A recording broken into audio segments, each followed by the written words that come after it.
How do we rise from a life unforged? When everything seems to be falling apart, how do we find that strength to keep picking up the pieces? Today, we continue our story of Henry, the boy who lost everything that became the man that lost everything all over again. His trauma runs deep, and as such, his path forward is quite narrow. But move forward he must, and so, while Henry gets his bearings in this strange new place, I'd like to take a moment, beyond the fourth wall, to discuss my strategy with you all. Stuck-up load of perks, Joy. Still drunk. The plan, of course, is to report to the miller in service of the main story, but before I do that, I do have 3 goals I wish to complete before we set off to Lower Samine. Just take everything. In order to survive this cruel, cruel world, goal number 1 will be to get some gear. Well, how am I supposed to get your stuff? You don't buy nothing. With not being able to spend a dime and having an aversion to crime, it seems Henry will be in for quite the long grind. You see, potions aren't the near universal currency they were back in Rattay. So, while alchemy will be central to his economy, he'll need to get creative in order to trade for everything that he requires. As far as food goes, things start off pretty simple. Well, it looks like I'm eating potion. The aspiring alchemist can simply brew nourishment as needed. The problem, however, is we quickly become punished by our prowess. At a certain point, he becomes incapable of brewing the weak version of anything, and with the greater quality of potion comes with it less nourishment. If Henry doesn't wish to eat away at his profits, we'll need to find a new source of drink. Thankfully, in town we have 2, the merchant and the innkeeper. The merchant is easily Henry's best asset in Troskowitz. Not only does he happily accept potions as payments, but he also maintains a nice variety of inventory that's accepted by the other tradesmen. Okay, so I wanted to talk about this first. I can use crude arrows only because they are homemade arrows. They may well have unforged tips. The only problem with this arrangement was Jurg's inability to keep up. Given Henry never sleeps, he is wildly productive, brewing far more than the merchant can manage to afford. So I've been busy. You can see I've got a fair amount of potions. Looking to expand and diversify his trading network, Henry sets his sights on Betty, the innkeeper. Have you come to break some more stuff? Unfortunately, Betty has yet to forgive Henry for the disturbance that he caused when he first arrived. Sure, he could try to trade with the other alemaids when Betty wasn't looking, but absolutely not. Do you even know how to haggle? He felt it much better for business and his conscience to try and make amends. So as penance for stealing all this beer here and freaking out Betty, let's see if we can't... Have you come to break some more stuff? No, I've come to make good. I'm sorry. Betty's specialty was Mintha, but Henry thought she might enjoy learning something new, and with this in mind, he set out to get her a gift. The old alchemist was surprisingly welcoming to the man that, night after night, would come onto his property and use his equipment. Maybe it was just that he admired Henry's passion for alchemy, or perhaps he was impressed with Henry's work, having now seen it up close. Sure, he did find it a bit tacky that Henry etched his own name into every potion bottle, but the quality of that savior schnapps was not to be denied. Hey, you convinced me with that price. With recipe in hand, Henry returned to Betty to try and repay her for all the trouble he had caused. Come on, Betty. I know you want it. Come on, I would feel better. Like, can we just square things up, please? I am sorry for coming in smelling like the devil. It took some persistence, but Henry finally convinced her to accept the gift. There we go. Even if she wasn't yet ready to accept his apology. See you later. I got work to do. Henry continued on with the day's agenda of visiting with each of the merchants of Troskowitz. As he walked up to the carpenter's property, Henry was feeling pretty excited. This wasn't just a social visit, you see. Henry was hoping to make a purchase. Show me your wares. The world was a dangerous place, and a man of business, he needed to protect himself. Alright, so he does buy the arrows for 0.1. Admittedly, it wasn't easy to do business together. The tradesman wanted neither herb nor honey, and had no interest in alchemy. But he did seem to be rather fond of the pouch that Henry had resting on his hip. Okay, so, let's get a weapon. I guess we can cross something off the list. We'll sell this pouch that I just got from the trader. And then how many arrows can I get? 1 arrow? Okay, I'll take it. Having made some progress on goal number 1, it was now time to start planning for goal number 2. God bless you. In Henry's mind, he needed an outfit befitting a man of business. Show me your wares.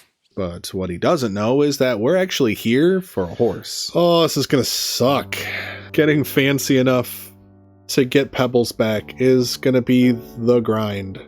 This is 1.4 and this is 0.1.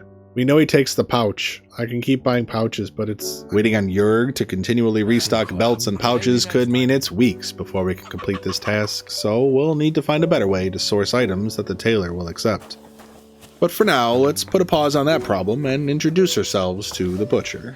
You work late. You're the butcher. Well, it seems the butcher was on lunch, and so introductions would have to wait. But, as it so happens, Bailiff Thrush was passing through. I'd like to report an ambush. Some scoundrels attacked my lord's retinue and killed our men. Henry filled him in on the tragedy that happened down by the ponds, hoping that he could assist in some way. Unfortunately, Thrush couldn't be sure that Henry's claims were true, and with Lord Capon absent, there was no legal mechanism that Henry could pursue. I'm sorry, lad, but until then, I've got more important things to do. Still, the bailiff seemed like a sincere man, and so Henry took a few minutes chatting with him about the local goings-on, hoping to establish a rapport. With lunchtime seemingly now over, Henry was finally able to make the acquaintance of Butcher Bashka. Hello, sir. How are you? This meeting was more ceremony than an actual desire for partnership, but Henry looked over his offerings anyway, trying to assess what value, if any, they might have for Betty, Jurg, or the other local tradesmen. I don't know. Maybe Betty would buy meat? We just... Why are you wasting my time if you don't want anything? You know then, what? Eh? I think we're not going to be friends. I don't think we got a lot of business to do together, so... That unpleasantness out of the way, Henry headed back toward the center of town. He wanted to check in on the local scribe and maybe pick up a few things to read for when times got slow. He was surprised to see the bailiff sitting outside the rat house, having just spoken to him moments before. He took this as a sign. Perhaps there was another Thrush that Henry should be having a conversation with today. I'd like to apologise for that brawl. Lord Capon is a bit hot-headed. Henry didn't feel much like defending Capon's honor in this moment, still a bit bitter about their last interaction. That was some punch, I'll give him that. But you were better. Instead, he used flattery to try and smooth things over with young Svatja. You're a good lad. I can tell. It seemed to work. And a good brawler as well. Svatja appreciated the show of respect, and the two could now move forward without any resentment between them. Thank you for that, Svatja. I appreciate it. This was good. Finally finding time to stop in with the scribe, it became clear it might be a while before the two could do business together. He doesn't buy anything that I'm selling. It was unfortunate, sure, but Henry had an idea for how the two could find some common ground. You see, there was somebody else in town that appreciated the written word, and it just so happened that this man also dealt in potions and herb. This could help. It's expensive, but it might be worth it. It may take some time to acquire enough recipes to trade for books, but at least for now, Henry will have a little something to read. These first 2 days in Troskowitz were as productive as they were exhausting. Losing himself in commerce had so far been an effective way to outrun his feelings, but seeing all these happy people safe in their little town with their families only served to remind Henry of all the family he's lost. Overwhelmed by grief and loneliness, Henry had but one option left to dull the pain: to drink. Our poor Henry drowned his sorrows that night, lost in a sea of moonshine. So we're just gonna chug as much as we can fit in our gullet.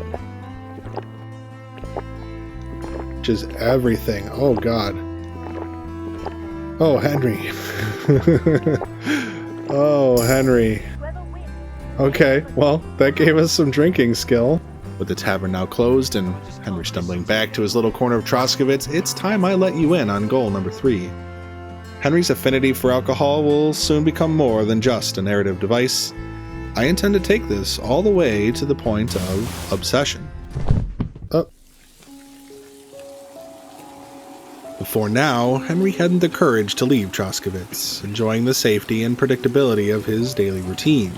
But it seemed, with enough drink, Henry was much more willing to roam. Perhaps his old self was still in there somewhere, and he just needed a way to let him out. Where are we? Okay, so there's Troskowitz. Seeing the castle in the distance, Henry was pretty sure he could manage his way back home, but with little desire to travel at night, he thought it much better to keep plucking away at Pebbles until the morning's light. I'm back. It's morning, early morning, and I was on my way to Troskowitz. If the sunshine and clear skies weren't enough, he received yet another sign of fortune's favor. I got this scapular with saint. This lucky find was a much-needed surprise for Henry. Sure, he wasn't exactly the spiritual type, but it felt meaningful, like it would help him with his journey in some way. Didn't take long, however, for that journey to find a fork in the road. Uh-oh. With trouble ahead and also behind, his instinct was running away.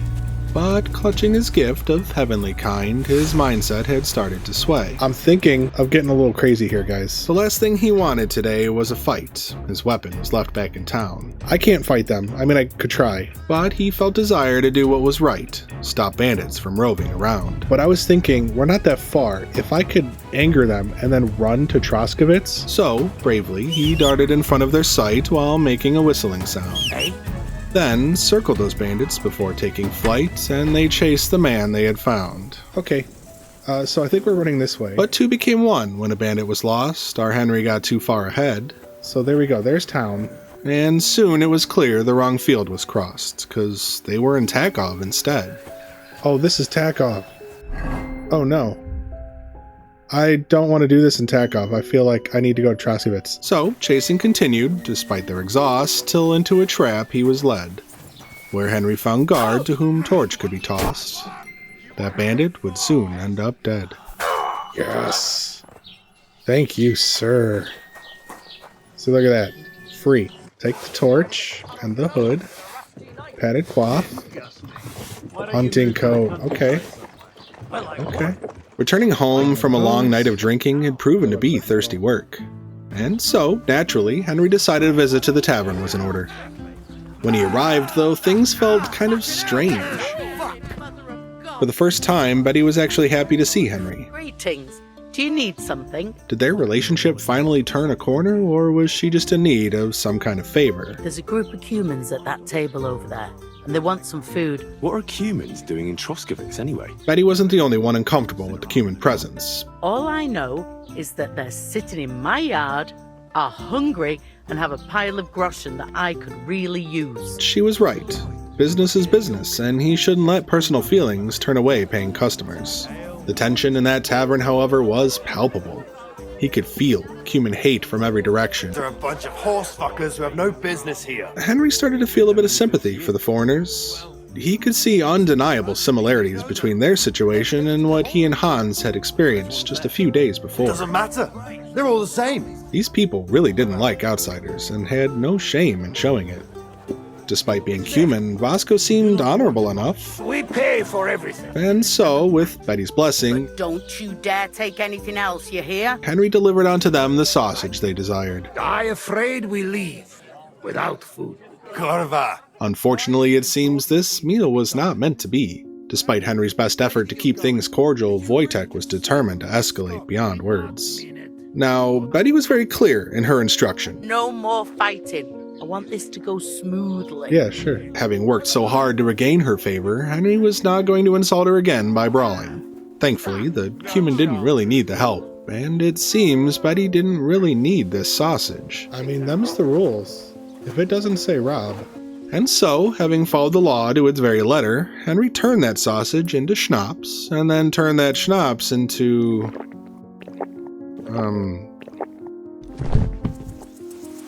Okay, well, there's flowers.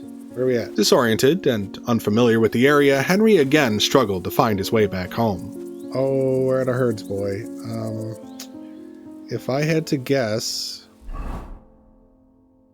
it might be this.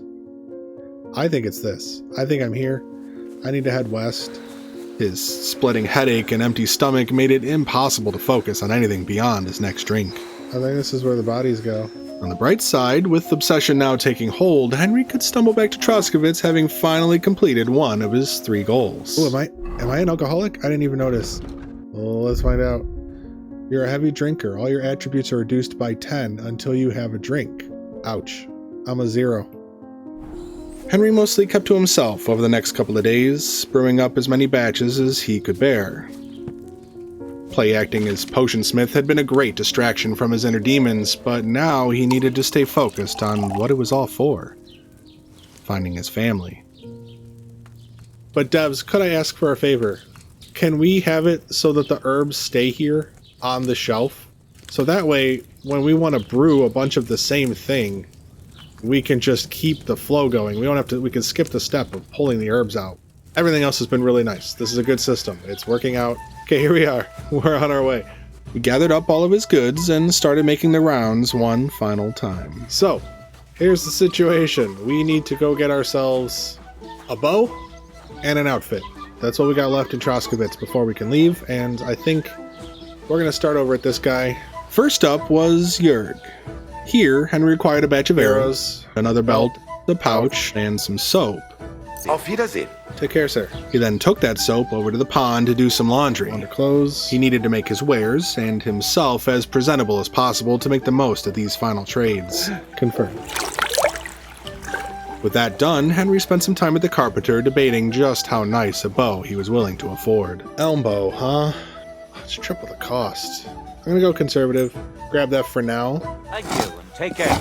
Okay, check it off the list. We have a bow. We have arrows to go with that bow. And we have a staff, and we have a shield. I would like a wood club. I don't know where to get one yet, legally. Alright, let's see how screwed we are in this outfit. Now, here we are, the moment of truth. Greetings to you. How can I help? If he can make this deal happen, he'll have everything he needs to set off toward Lower Samine. Oh, this is not gonna go well. Henry showed the tailor every piece of clothing he managed to collect throughout his time in Troskowitz. Didn't amount to much. That is not a lot of money. Having just traded off his hairpin, belts, and pouches to acquire a new bow, he was left with barely enough for This hunting cap. That's 13.9. If Henry was to be taken seriously during his travels, Ooh, 11. he would need something quite a bit fancier than that. 14. That would be enough. Yeah, let's go for one of these. That'll get us there. And I could get the heck out of this town. Fortunately, fate had already intervened in the form of a scapular. 49.9. That, mixed with a little bit of sacrifice, Theoretically, I'd be giving up this coat anyway, so let's do that. 4.9. all he needed now was to have a little faith. My rep is 57. What do we think? Can I do it? But of course. I hope you'll be satisfied, my friend. I think I will be. And so, with that, our Henry is ready for his next adventure. That should be what we need to get Pebbles. This accomplishment felt bittersweet. In another life, this would have been a pleasant place to settle down and start a family. But instead, the time had come to pack up his things and find the family he already has. With his future uncertain, Henry didn't know if this was goodbye for now or goodbye forever. He hoped that one day he could return to the Troskowitz Tavern with Mutt, Hans, and Pebbles by his side.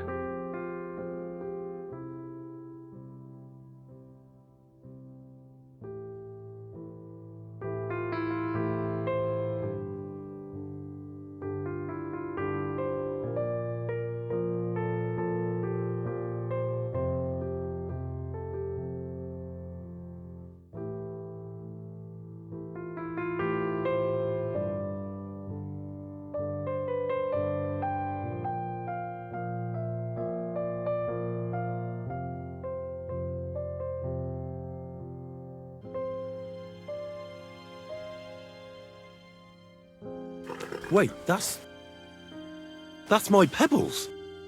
My girl. We've got a horse. We've got a friend. I wouldn't want that mare if someone gave it to me for free. Rude.